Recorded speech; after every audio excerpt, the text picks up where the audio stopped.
Hi students, today we are going to study the subject Sustainable Engineering in that module 3 Environmental Management Standards. So in the last class we discussed about environmental management system and its plan, do, cycle, act, cycle approach, and it's what does mean by EMS and its advantage, something like that.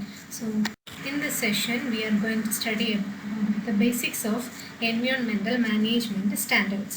So last session we studied about environmental management systems and now we are studying the standards. Okay, so this is also known as EMS. Okay, so EMS cannot be implemented in a random manner. So then the environmental management standards. So they are certain standards. So അതിൻ്റെ പ്രത്യേകതകളാണ് പറയുന്നത്.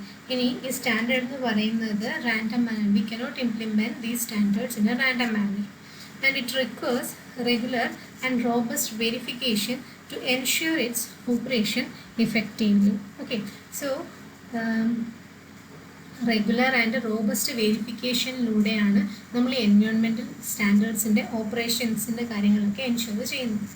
ഇനി a set of standards are required. So environmental മാനേജ്മെൻറ്റിനെ പറ്റി പഠിക്കണമെന്നുണ്ടെങ്കിൽ അല്ലെങ്കിൽ environmental management പ്രോപ്പറായിട്ട് ചെയ്യണമെന്നുണ്ടെങ്കിൽ we require certain standards or we need a set of standards.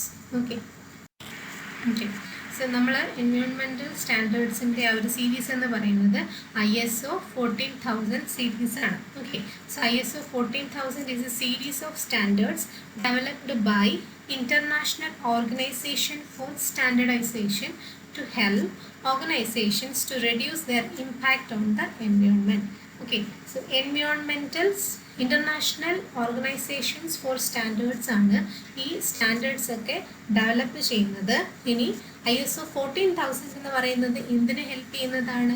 എല്ലാ ഓർഗനൈസേഷനും അവരുടെ എൻവയോൺമെൻറ്റൽ ഇമ്പാക്റ്റ് റെഡ്യൂസ് ചെയ്യാൻ കൊടുക്കുന്ന സ്റ്റാൻഡേർഡാണ് ISO 14000.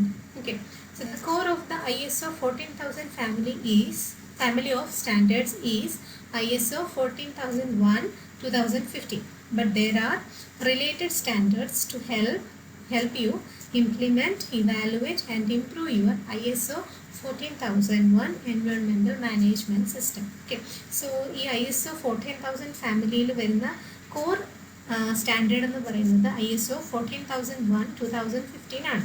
പിന്നെ ഇതിനെ റിലേറ്റ് ചെയ്തിട്ട് വേറെയും സ്റ്റാൻഡേർഡ്സ് ഉണ്ട്. ഇനി ഈ സ്റ്റാൻഡേർഡ്സ് ഒക്കെ എന്തിനു വേണ്ടിയാണ് ഹെൽപ്പ് ചെയ്യുന്നത്? It helps us to implement, evaluate and improve our ISO 14001 environmental management system. Okay, so next point is organizations do not become certified in the ISO 14000 series. They only register to ISO 14001 2015.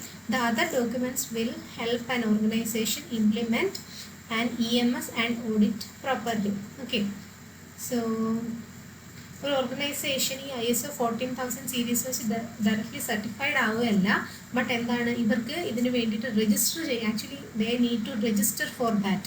Okay, എന്തിനു വേണ്ടിയിട്ട്? ISO 14001 2015 സ്റ്റാൻഡേർഡിന് വേണ്ടിയിട്ട് അവരവരുടെ documents audit റിപ്പോർട്ടും കാര്യങ്ങളുമായിട്ട് ഇവർ submit ചെയ്യണം, register ചെയ്യണം. then only they will get certification. Okay, so നമ്മൾ പറഞ്ഞു ISO 14000 സീരീസിൻ്റെ കോർ എന്ന് പറയുന്നത് ISO 14001 2015 ആണ്. ഇനി അതെന്താണെന്ന് നോക്കാം. So ISO 14001 2015 is the international standard that states requirements for an effective environmental management system, otherwise referred to as EMS. Okay, so ഈ EMS എന്താണ്? Environmental management system. ഇനി ഈ ഒരു സ്റ്റാൻഡേർഡ്, ഈ കോർ എന്ന് പറയുന്ന ഈ സ്റ്റാൻഡേർഡ് എന്ന് പറഞ്ഞു കഴിഞ്ഞാൽ ഇറ്റ് സ്റ്റേറ്റ്സ് ഇതെന്താണ് ചെയ്യുന്നത്? ഇഫക്റ്റീവ് എൻവയോൺമെൻറ്റൽ മാനേജ്മെൻറ്റിൻ്റെ റിക്വയർമെൻറ്റ് എന്താണെന്നാണ് പറയുന്നത്. ഓക്കെ, ഇനി ദ സ്റ്റാൻഡേർഡ്സ് റിക്വയർസ്. ഓക്കെ, ഇനി ഈ ഒരു സ്റ്റാൻഡേർഡിൻ്റെ ചില റൂൾസ് പ്രകാരം ഓർഗനൈസേഷൻസിന് എന്തൊക്കെ കാര്യങ്ങൾ നിർബന്ധമാണ് എന്നുള്ളതാണ് പറയുന്നത്. Determine your organization's impact on the environment and relevant regulations to the operation of the business. So നമ്മുടെ ഓർഗനൈസേഷൻ ഒരു ബിസിനസ് ഓർഗനൈസേഷൻ ആവാം, അല്ലെങ്കിൽ ഒരു ഫാക്ടറി, അങ്ങനെ എന്തെങ്കിലും ആവാം. ഓക്കെ, ഇനി അതിൻ്റെ എൻവയോൺമെൻറ്റും അതിൻ്റെ റിലവൻറ്റ് റെഗുലേഷൻ, എൻവയോൺമെൻറ്റിൽ അത് കാരണം ഉണ്ടാകുന്ന ഇമ്പാക്റ്റുകളും കാര്യങ്ങളും ഒക്കെ എന്താണെന്ന് ഡിറ്റർമൈൻ ചെയ്യുക. സോ അതൊരു point. Next, create a plan to control your processes to minimize the environmental impact. So നമ്മുടെ ഓർഗനൈസേഷൻ്റെ പ്രവർത്തനം കൊണ്ട് എൻവയോൺമെൻറ്റിലുള്ള ഇമ്പാക്റ്റ് എന്തൊക്കെയാണെന്ന് നമ്മൾ ആദ്യം ഡിറ്റർമൈൻ ചെയ്യണം. എന്നിട്ട് നമ്മളൊരു പ്ലാൻ ക്രിയേറ്റ് ചെയ്യണം. എന്തിന്? നമ്മുടെ ഓർഗനൈസേഷൻ കൊണ്ട് എൻവയോൺമെൻറ്റ് ഉണ്ടാകുന്ന ഇമ്പാക്റ്റുകൾ മിനിമൈസ് ചെയ്യാനോ അല്ലെങ്കിൽ കൺട്രോൾ ചെയ്യാനോ ഉള്ള കുറച്ച് പ്ലാൻസ് നമ്മൾ ക്രിയേറ്റ് ചെയ്യണം. ഇനി monitor the effectiveness of the system and meeting objective as well as legal and other. ഇനി നമ്മൾ എന്ത് ചെയ്യണം? We should submit A report on the monitoring. നമ്മുടെ ഈ സിസ്റ്റത്തിൻ്റെ എഫക്റ്റീവ്നെസ്സും എന്താണ് എൻവയോൺമെൻറ്റ്, ഇതിൻ്റെ ഒബ്ജക്റ്റീവ്സ് എന്ന് പറഞ്ഞാൽ എൻവയോൺമെൻറ്റിൻ്റെ റിക്വയർമെൻറ്റിനെ മീറ്റ് ചെയ്യുക എന്നുള്ളതാണ്. പിന്നെ അതിന് റിലേറ്റ് ചെയ്ത് കുറച്ചുള്ള ലീഗൽ കാര്യങ്ങളെ വയലേറ്റ് ചെയ്യുന്നുണ്ടോ ഇല്ലയോ എന്നുള്ള കാര്യങ്ങളും ഒക്കെ ചെക്ക് ചെയ്തിട്ട് അതിൻ്റെ ഒരു ഇഫക്റ്റീവ്നെസ്സും കാര്യങ്ങളും ഒക്കെ മോണിറ്റർ ചെയ്യണം.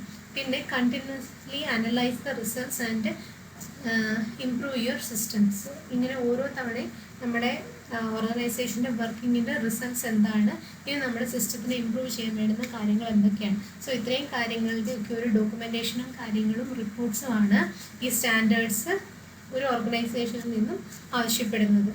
Okay, let's see what are the benefits of ISO 14001 series. ഇനി ISO 14001 സീരീസിൻ്റെ ബെനിഫിറ്റ്സ് എന്തൊക്കെയാണെന്ന് നോക്കാം. It improves resource efficiency, it reduce waste. Okay, environmental friendly ആയിട്ടുള്ള കാര്യങ്ങളാണ് ഇത് ചെയ്യുന്നതെന്നുണ്ടെങ്കിൽ എൻവയോൺമെൻറ്റൽ ഹാംഫുൾ ആയിട്ടുള്ള വേസ്റ്റിൻ്റെ എമൗണ്ടൊക്കെ എന്താവും? റെഡ്യൂസ് ആവും. It drive down cost and provide assurance that environmental impact is being measured, gain competitive advantage in supply chain design, increase new business opportunities, meet legal obligations, increase stakeholders and customer trust, improve overall environmental impact, then finally manage environmental obligations with consistency. So these are the big benefits of ISO 14001 series. Okay, so ഇതിൻ്റെ environmental benefits എന്തൊക്കെയാണെന്ന് നമുക്ക് നോക്കാം. The main reason to implement ISO 14001:2015 is to reduce environmental impacts. Okay, നമുക്കറിയാവുന്ന കാര്യമാണ്. ഇനി ISO 14001 certificate serves as a driver and reminder that it is everyone's job to protect the environment by preventing pollution and continually improving the air we breathe and water we drink and the earth we inhibit. Okay, so ഇതൊരു റിമൈൻഡറാണ്. Okay, so ISO 14000 certificate എന്ന് പറയുന്നത് നമുക്കുള്ളൊരു അല്ലെങ്കിൽ ഓർഗനൈസേഷനുള്ളൊരു റിമൈൻഡറാണ്. We need to protect. എന്തിനെയൊക്കെ protect ചെയ്യണം? നമ്മളുടെ എൻവയോൺമെൻറ്റ് പൊല്യൂഷൻ നമ്മൾ കുറയ്ക്കണം, നമ്മൾ ബ്രീത്ത് ചെയ്യുന്ന എയറിൻ്റെ ക്വാളിറ്റി ഇമ്പ്രൂവ് ചെയ്യണം, വാട്ടറിൻ്റെ ക്വാളിറ്റി ഇമ്പ്രൂവ് ചെയ്യണം, എർത്തിനെ പ്രൊട്ടക്റ്റ് ചെയ്യണം എന്നതിനെ സംബന്ധിച്ച ഒരു റിമൈൻഡറാണ് ഈ ISO 14001 സർട്ടിഫിക്കറ്റ് എന്ന് പറയുന്നത്. ഇതിൻ്റെ എൻവയോൺമെൻറ്റൽ ബെനിഫിറ്റ്സ്. ഇനി ലെജിസ്ലേറ്റീവ് ആൻഡ് റെഗുലേറ്ററി ബെനിഫിറ്റ്സ് എന്തൊക്കെയാണെന്ന് നോക്കാം. So meeting ISO 14001:2015 requirements also ensures that you meet any legislative or regulatory requirements. This will reduce your organization's potential to pay liability fees while also improving your organization's efficiency. So ഈ legal ആയിട്ടുള്ള കാര്യങ്ങൾ meet ചെയ്താൽ, ഈ ഒരു regulation വെച്ചിട്ട് legal കാര്യങ്ങളൊക്കെ ഒരു company satisfy ചെയ്യുന്നു എന്ന് വെച്ച് കഴിഞ്ഞാൽ എന്തെങ്കിലും എൻവയോൺമെൻറ്റിന് ഹാംഫുൾ ആയിട്ടുള്ള കാര്യങ്ങൾ ചെയ്യുമ്പോൾ എന്ത് കിട്ടും? പെനാൽറ്റി കിട്ടും. അങ്ങനെയുള്ള സാധ്യതകളൊക്കെ കുറയും. എന്താണ് ഈ ലീഗൽ കാര്യങ്ങൾ, ഇതിനെ റിലേറ്റ് ചെയ്ത ലീഗൽ പ്രൊവിഷൻസ് ഒക്കെ നമ്മൾ മീറ്റ് ചെയ്യുകയാണെന്നുണ്ടെങ്കിൽ. Okay, so next is customer satisfaction. Okay, so customer satisfaction എന്ന് പറയുമ്പോൾ എന്താണ്? Is a key reason for organizations to certified to ISO 14001. Okay, ഒരു കസ്റ്റമർ, നമ്മളൊരു സാധനം മാർക്കറ്റിൽ നിന്ന് വാങ്ങിക്കാൻ പോകുമ്പോൾ, ഇപ്പോൾ നമ്മൾ വീടിൻ്റെ പണിക്കൊക്കെ വേണ്ടുന്ന സാധനങ്ങളൊക്കെ വാങ്ങിക്കാൻ പോകുമ്പോൾ നമ്മൾ usually we choose ISO certified products അല്ലേ. അപ്പോൾ അത് എന്താണ്? കസ്റ്റമറിൻ്റെ ഒരു സാറ്റിസ്ഫാക്ഷനാണ്. കാരണം ISO സർട്ടിഫൈഡ് ആയിട്ടുള്ള സാധനങ്ങളാണ്. അല്ലാതെ ലോക്കൽ സാധനങ്ങളൊക്കെ വാങ്ങിച്ചു കഴിഞ്ഞാൽ അതിൻ്റെ അത്ര ഉറപ്പില്ല നമുക്ക് ഇതിനെന്തെങ്കിലും പറ്റുമോ ഇല്ലയോ എന്നുള്ള കാര്യങ്ങൾ, അല്ലെങ്കിൽ ഇത് നല്ലതായിരിക്കുമോ ഇല്ലയോ എന്നുള്ളത്. അപ്പോൾ കസ്റ്റമർ സാറ്റിസ്ഫാക്ഷന് എന്താണ്? ISO സർട്ടിഫിക്കറ്റ് വളരെ ഇമ്പോർട്ടൻ്റ് ആണ്. There has been A huge push in the 2 decades by consumers for companies to adopt better environmental management system. Okay. So രണ്ട് ദശാബ്ദങ്ങളായിട്ട് കമ്പനീസിൻ്റെ കേസിലൊക്കെ കൺസ്യൂമേഴ്സിനെ ഒക്കെ സാറ്റിസ്ഫൈ ചെയ്യണമെന്നുണ്ടെങ്കിൽ എന്താണ് ഇങ്ങനെയുള്ള എൻവയോൺമെൻറ്റൽ മാനേജ്മെൻറ്റ് സിസ്റ്റംസ് വേണം. Next is implementing ISO 14000 can lead to improved public perceptions and give organizations a competitive advantage to operate in the international market place. So ഇങ്ങനെയുള്ള certificate കിട്ടിക്കഴിഞ്ഞാൽ international മാർക്കറ്റിലൊക്കെ അവർക്കൊരു എന്താണ് കോമ്പറ്റേറ്റീവ് അഡ്വാൻറ്റേജ് ആണ് കിട്ടുന്നത്. Okay, so this is all about ISO 14000 series and ISO 14001 2015 regulation or certificate, and the advantages of this one, benefits. Then this is all about their results. Okay, so thank you.